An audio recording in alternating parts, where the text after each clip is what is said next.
Good evening, everyone. Today we are sort of going to pick up where we left off 2 weeks ago, which was when we had our last lesson, when, if you recall, we talked about Dorcas, a woman follower of Jesus. So we are going to be talking more about women in the Bible today. Specifically, we're going to focus mostly on Lydia to start, at least. So I am going to read from, it is Acts chapter 16, verses 14 through 18.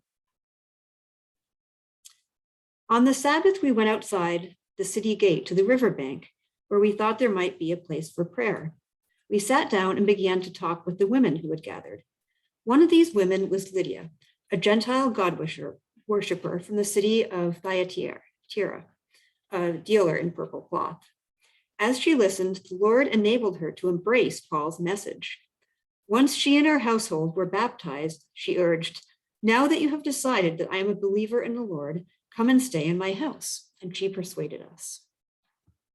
So Lydia was originally from Thyatira. I'm probably not saying that right, but it was a city that was famous for making purple dyes. And actually, this is looking bluer in the video, but it's totally purely coincidence. I'm wearing a purple shirt tonight. And so she was a successful businesswoman who came to Philippi to carry on her trade. And she carried out her business in her house, in her home. And so what did she do? It says she sold purple cloth, right? So she made and sold the expensive purple fabric that was worn only by the wealthy elite. Now, the translation of God worshiper tells us that Lydia was a Gentile who was following Judaism, and she had faith in God and a desire to follow and worship God. When Lydia heard Paul's words on that Sabbath day, her growing devotion led her to a belief in trusting Jesus. So she didn't just open her heart. I mean, she definitely opened up her heart to Jesus at the time, but she also opened her home, right? She invited Paul and the others to her home. And she didn't let fear stop her. So she didn't think about what might other people think if she invites this group of men to her house. She was very courageous, and she didn't let fear stop her from embracing Christ. So what Lydia is, as you remember before, we talked 2 weeks ago, we talked about Dorcas, and today we're talking about another woman in the Bible. And as more women have become preachers and biblical scholars, the stories of biblical women have begun to be lifted up and noticed more than they have been in the past. So maybe you haven't heard of Dorcas or Lydia before, but hopefully with lessons like these, we can help bring these women more to attention. In the last 2 decades, the church and the lectionary have worked to hold up more stories of women in the Bible and that women that are in the church's history. So women were, in fact, among some of Jesus's earliest followers, and some, such as Mary Magdalene, Susanna, Joanna, traveled with Jesus and the other disciples, and sometimes using their own money to help support his work. Mary and Martha were close friends of Jesus, and he often stayed with them. And in Acts, we hear about several women leaders, such as Priscilla and Dorcas and Lydia, that we're hearing about today. So why don't we hear more about these women followers? In some cases, their stories have been suppressed. For instance, the story of Paul's female co-worker, Thecla, was removed from the New Testament, although St. Jerome vouched for her authenticity. In other cases, the Bible just doesn't provide details or often no names, so it's difficult to know these women as we do people like Paul and Peter. For much of the church's history, women were subordinate to men. Yet they did hold leadership roles, caring for the sick, teaching, writing, preaching, and many Christian denominations now ordain women, as you know, but there are still some that still some denominations that do not ordain women. And the reasons for and against the ordination of women have been debated for centuries.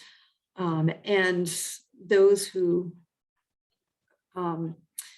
support the ordination of women and support women's leadership, and they recognize women's leadership in other areas as well as in the church. So supporters of ordination of women often cite scripture passages such as John 4:28-29, and Luke chapter 24, verse 10. And women played an important role in the life of Jesus and in the life of the early church. And actually, the Orthodox Church views Mary Magdalene as the first apostle, based on Jesus's address to her in the garden on Easter morning in John 20:16-17. So think about, I want your assignment is to first think about a story of a woman in the Bible that you find interesting.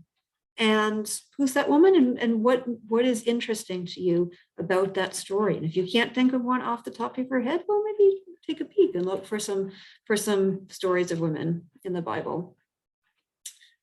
Part two, I want you to think of a woman or women in your life who are either leaders or whom you see as role models, or that are leaders in our congregation, or just someone in your family or at your school, or women that you that are leaders that you admire. And if it's someone in the church, think about that, or in your family, think about how that woman might have, or anyone, how that woman might have been important in the development of your faith.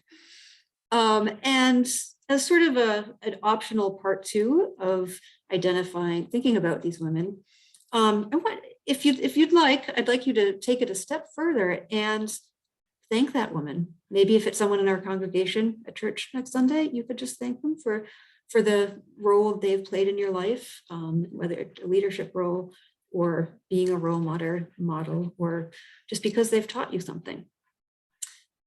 So, and there are so many women that give so much of themselves to others in leadership roles and in our church.